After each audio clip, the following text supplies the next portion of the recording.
This is Including You, the new series from Lead at Any Level. Including You features stories from chief diversity officers and other executives who are creating inclusive cultures in their organizations. Our goal is to show what's working in companies just like yours, to give you the tools you need to keep pushing for progress in your own workplace. We want to create belonging and opportunity for everyone, including you. And now here's your host, Amy C. Waninger. Welcome back to Including You. I'm your host, Amy C. Waninger, the Inclusion Catalyst. My guest today is Bryant Alexander. He's the founder and CEO of Reframe Coaching and Consulting, which combines leadership, business, and performance coaching. Reframe Coaching and Consulting is based in Atlanta, Georgia. Bryant, welcome to the show. Thank you, Amy. I appreciate it. Excited to be here. Thank you for the opportunity. Thank you for having me. I'm excited to talk to you because I love talking to coaches. I think coaching is where transformation happens in people. And so many people confuse me with a coach. And it's always nice to talk to somebody that coaching is truly their passion and learn more about the people that they serve. So can you tell us a little bit about who your target client is, what they do, where they work, what they're struggling with? Yeah, so I have two sides to the business. The first side is working with experienced tech professionals. So these are individuals who, of course, work in tech, but have at least like 10 years of experience. And they've reached this point in their career where I don't want to particularly get a promotion. I'm missing some fulfillment in my job right now. So what I help those individuals do is really use their skill set to really help them find what that freedom is using the skill set that they've developed over the years. And the other side of the business is really working with tech executives, tech founders, and helping them really bring their idea for their product from ideation to fruition. Really coaching them on the mindset, coaching them on just what it means to be a purposeful leader, coaching them on the things that they need in order to actually run a team, have the skills needed to have tough conversations, understanding how to navigate conversations with VCs or other partners that they might want to work with. Gotcha. And it's interesting that you say that, talking about the tech executives for a moment, the startup execs, Yep. because I don't think a lot of people, and maybe I'm speaking for more people than just myself and I shouldn't, Yep. I don't think I think about tech startup founders as people who might have mindset constraints or have limiting beliefs. Yep. Can you talk a little bit more about what you find there? Because that might be surprising to people other than just me. We all have limiting beliefs. That's the thing. Whether you're a tech startup founder, whether you're an experienced executive, we all have limiting beliefs. So specifically with the tech startup founders, what happens is that this is a whole new endeavor. And I think that most of the time, when it comes to creating a product or bringing a product to market, you can often get wrapped up in what everybody else is doing or what you think you should be doing versus trusting yourself, all the work you put in up to this point, even the feedback that you've gotten from whether it's your co-founder, whether it's your team, whether it's potential partners, like the feedback, we love this, keep going. We'll still find a way, just people in general, because we're wired to think negatively first. But with founders specifically, it's such a scary leap into bringing this thing that is your baby, it's your idea. This is the thing where this is the thing that's going to feed my family. This is going to be a part of my legacy. To bring that out of your head into fruition, that's one of the hardest things you can do, which is just entrepreneurship in general is such a faith-based thing. Like even if you're not spiritual, like it's just faith-based. So it's a lot of hurdles that you have to navigate in order to actually make that thing happen. And then when you actually make it happen, now you have to rewire. Let's say it's a success. You have to then rewire like, oh, like what does success feel like? Or I have to maintain the success, or I have to keep fighting for the success. It's just, no, you need to now rewire what it is to embrace that success, to be comfortable in it, and to keep like evolving essentially. Because the saying that I always go by, the skills that it took for you to get to this place aren't the skills that you necessarily need in order to move forward in your growth. And I think that's why a lot of people get the itch to start their own business in the first place. Mm-hmm. Is going back to your first comment, people start to feel stagnant. Yep. They feel like they're not learning enough. They're not learning fast enough. They're not being challenged enough. And to some extent, they're constrained by the rules of wherever they were. And they want to break out and figure out, why do those rules exist? And can I work in a different paradigm? Yeah. But like you said, it's a scary thing. I've been through this as an entrepreneur myself. And I know you have too, where you have a job, they tell you what to do, you go do it, you do it. There's somebody there to give you basically get a cookie. And Yep. then you go back and you do it again until you stop getting cookies and then you go somewhere else. In entrepreneurship, it's like you get cookie crumbs intermittently, unexpectedly, and not always for the right things. But the thing about that statement is that you have to, I guess that's just something that we're taught from childhood. You get an A, you might get a pizza party. Your parents might take you out to dinner. It's that instant gratification. Oh, I did great. Entrepreneurship, building a product, you have to take those crumbs and you have to just understand it is validation or a step forward. It just looks differently. Or you might be just brushing over like this. You're expecting this grand gesture and you're brushing over, oh, somebody downloaded. There was a download today. And of course, when you bring VCs and all this other stuff into the conversation, then it becomes different. But just to in those early stages, one person just buying something from you, and we don't talk about that and how hard it is to sell one thing to somebody, just one, to just brush over that in this journey of starting a business or bringing a product to market. You can't do that. You have to hurry up and get to that customer. What you like? What didn't you like? How can we do better? Be excited that this person actually thought about you enough to be like, let's try this out to see how it goes. So it's just that gratification looks different in this journey. Yeah, I think that's very true. Do you find a difference in limiting beliefs, the types of, or the quantity of, or even the boundaries that we put up for ourselves Mm-hmm. in founders and tech workers who are otherwise underrepresented in their industries? So if you've got a client who is a woman or a Black founder or a person of color, do you find that there's more of that, or is it just different? I was a part of a incubator in Chicago called 1871, and because initially I wanted to build a product, but what happened in this situation was it actually brought me back to coaching because I saw all the good work that I can do. But I was a part of this cohort of Black founders, and I would say, I guess that anxiety, or I guess like kind of those self-sabotaging behaviors are probably a lot more prominent around underrepresented founders from what I saw. It was, and the reason I say this is because what happens is that it's not even the idea isn't fleshed out. It's just the person's willingness to like really like brag about that thing. And what I mean by brag about it, it's more so like you've done the research, you've got a few customers, you've this thing can work.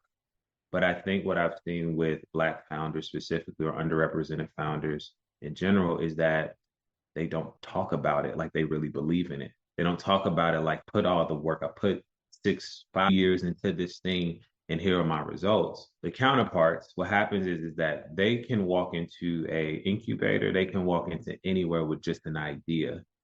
That's it. No prototype, nothing, no evidence to show that this thing is right. But because they have a bravado about themselves, and also because just that's those founders most likely look like the people giving out the money. What happens is that they just need an idea, and it's in the way that they talk about it. They talk about it with enthusiasm and excitement. It's just yeah, go ahead, pre-seed. Here you go build it. But on the other side, I think it's a double-edged sword because as an underrepresented founder, you have to do the extra research. You have to show that you're more well prepared than your counterpart. But then if you're not able to talk about it with the same bravado, that's the point against you. So you have to talk about it. You have to talk about your product. It's the best thing since sliced bread.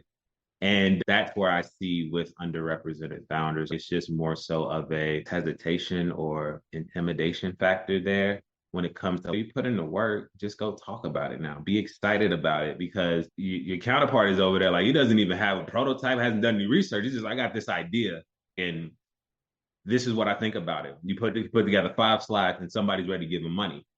And there's a lot of factors that go into that, but yes, I do see it like just that the less likelihood of an underrepresented founder to really pitch themselves and be confident in that because it's such a new space and you're worried about how you show up, you're worried about the way people perceive you, I think that it's different for sure. And I think that it happens a lot more with those underrepresented founders because you have to look at who you're talking to when you walk into these rooms.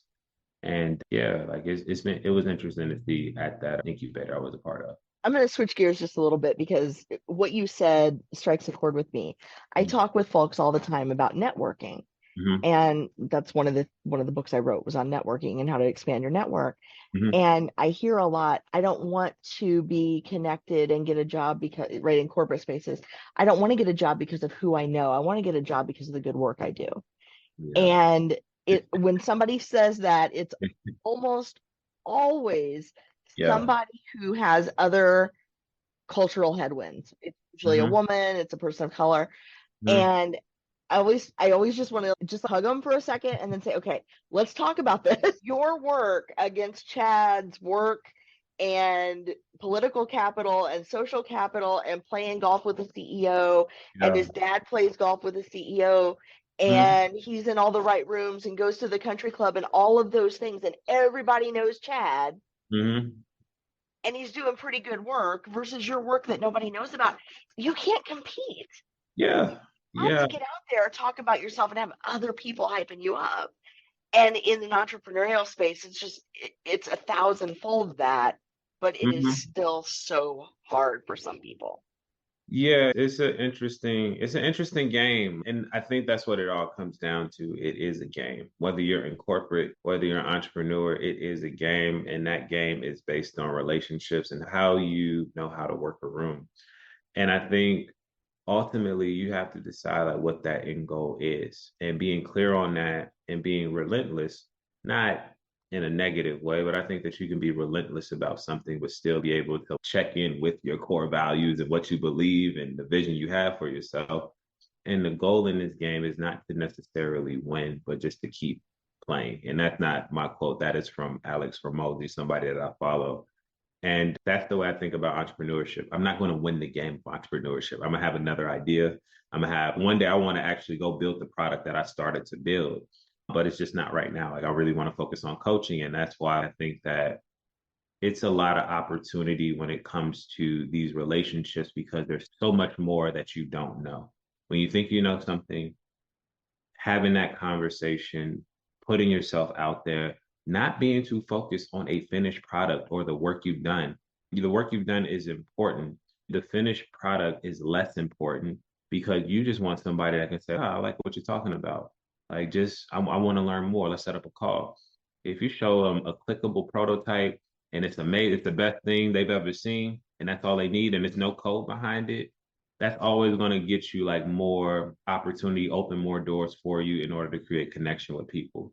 So yeah, that's the way I look at it. It's just all of this is about relationships. It goes back to that thing that we've heard for ages. It's not about what you know, it's about who you know. And that goes for everybody. Yeah. And it's about who knows you. Exactly. Yeah, that goes into branding and all these other things you got to really put time into. Absolutely. So, Bryant, when you work with these folks, can you give us just a high level overview of what's the process that you take them through, or how do you structure that time with them so that they're getting the most out of it? Yeah, I think the first thing, especially whether you're an experienced tech professional or a startup founder, it's like I have them do a vision statement. And with this vision statement, it's a little, I take a holistic approach to my coaching because what you find is that whether you're building a business or your career, it's all connected. Everything is connected, and they heavily influence the way that we live our lives. So I have them do a vision statement, just outlining this is what do you want for yourself. Let's say it's an ideal day for you 10 years from now. What does that look like? And what I have them do is really go through from the time that they wake up to the time they go to sleep, every detail of who they engage with, what's going on during the day, what is their routine, or what are the feelings that they're having, what is the scenery. I have them have a very vivid picture as far as what that is because I think that, of course, if you don't know where you're going, you can't really see it. It's not. It's what is this all for? So I have them really do a vision statement, and then after that vision statement, I have them go through a values exercise. Values are really important, mainly because they determine our habits, they determine our behaviors, they determine how we just show up in the world. So understanding like what those core values are is really important for decision making in order to actually get to that vision that you have for yourself. Then from there, we really talk about the mind. I say mind, but what I mean by that is just really trying to get more alignment between what's going on in your head and what's going on in your body. Because my coaching is more holistic, and this isn't spiritual, it's just science. Have a neuroscience connection to my coaching. What happens is that we think that when we engage with something or when we experience something, it goes to the head first. But like when you're in an uncomfortable situation, your body usually has the reaction first. And then your brain processes it like, do I fight? Do I flight? How do I like rationalize this in my head? So it's just we think that it starts in the brain, but it actually starts in our body. So this is really important, mainly because like when a founder is experiencing anxiety, when they didn't get that round of funding, when things just didn't go their way, you got to figure out where that is in your body, how you're feeling, and then you can better process it. And then from there, you can make decisions as far as like how you're going to move forward. So I really try to help people get aligned with their mind and body. And this isn't spiritual. This is just science. This is the neuroscience behind coaching. And then from there, what we do is we really talk about like, all right, let's talk about your brand. So we talk about just what is your unique value proposition? How do you want to show up on social media in an authentic way that means the most to you? Because I think there's anxiety, a lot of anxiety as far as especially founders, because some founders, not all, because the ones that I work with are a lot more introverted. So it's not like, I don't know about getting behind camera. I don't know how much I want to share. Listen, you are selling a product. They don't care about the product unless they know you, what you're about. And this is where your values come in. This is where your vision comes in at. Like all of these things connect. So understanding your brand, things that you want to bring to the table, how you want to showcase that through social media. And it's more so I'm not a marketing expert, but it's just these are the ethos that you want to bring or the words that you want to make sure that you're hitting on when it comes to like your brand and who you are. And then from there, we really just go to just how do we want to strategize for like the next 6 months? So you have all this information. What are you about to do with it? So we're planning as we go. But here's like after you're done with me, here's how you can continue to practice those mindset behaviors. This is where you can put your vision statement. This is how you check in with your values. This is the brand strategy that you have for yourself so that you can go to somebody who is an expert in social media and say, I know what I want my personal brand to be. How can I bring this to life? So it's just really a fleshed out strategy as far as like just how you're going to show up and represent your business or yourself. Very cool. And so that's a lot. It's a lot Yeah. from an Yeah. internal perspective, from an external perspective. What kind of results do your clients typically see after they work with you? Yeah, it's a good question. It varies. So my ultimate goal, like even if we don't hit on all those things, is really just to inspire somebody to rethink the way they thought about their own growth. Even if you don't follow through with the social media strategy or the personal branding strategy, you walked away saying, I have a better sense of where I want it to go and how I want to continue to grow. That as a founder or a tech professional, that is the general response that I get. Or I have those conversations where it's just like, I've never said a lot of these things out loud. I've kept them to myself. When I'm in a coaching session, I hear that all the time.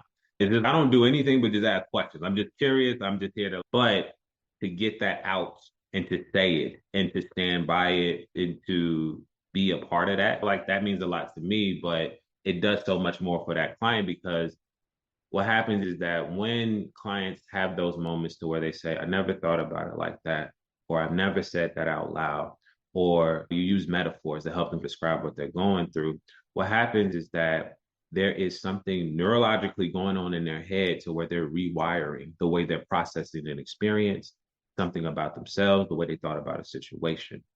So that is neuroplasticity in itself. So what happens is that now that what once painful or traumatic situation, again, I'm not a therapist, that painful and traumatic situation turns into this is a part of my story that I need to share, or this is something that helped me become who I am. This is something that shaped my values. This is how I want to implement this into the business. So it becomes a little bit more understanding who you want to be for yourself or your business, and both of them intertwine.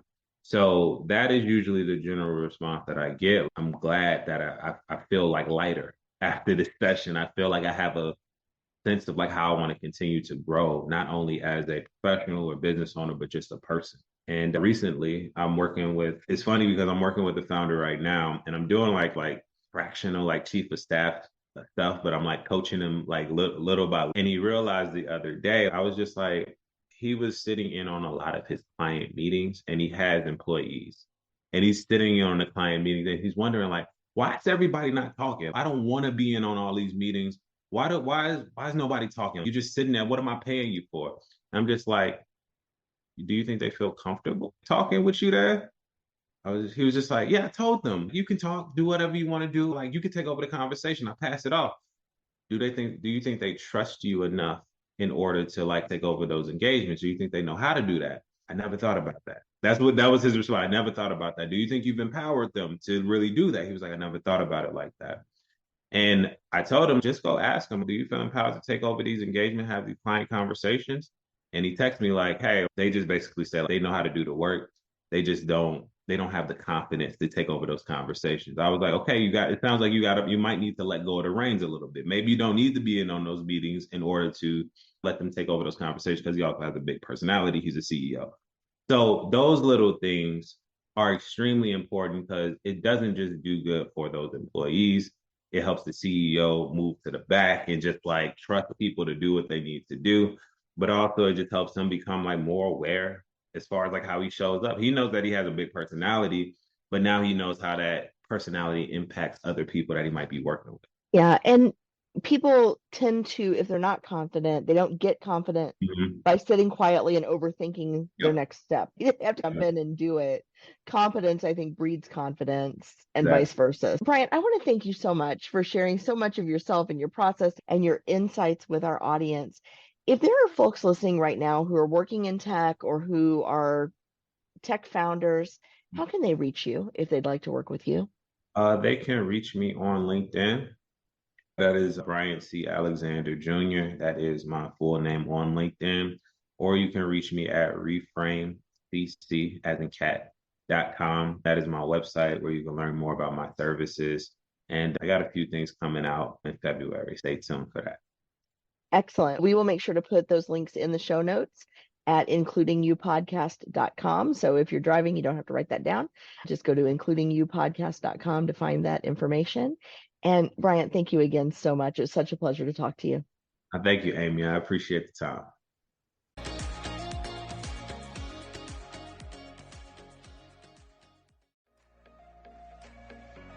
If you've enjoyed this episode, follow Lead at Any Level on LinkedIn and YouTube. Then join us for Including You video simulcast every Thursday at noon Eastern. Including You can also be enjoyed each week as part of the Living Corporate audio podcast series, available on all major podcast platforms. Learn more at living-corporate.com. Including You is brought to you in part by Lead at Any Level, a boutique training and consulting firm improving employee engagement and retention for companies that promote from within. Lead at Any Level. Leaders can be anywhere and should be everywhere. Learn more at leadatanylevel.com. Lead at Any Level and its logo are registered trademarks of Lead at Any Level LLC. The views and opinions of guests on our show do not necessarily reflect the positions of Lead at Any Level, Living Corporate, or the sponsors of Including You. That's it for this week's edition of Including You. Be sure to join me next week when my guest will be Beth Throne from Franklin and Marshall College.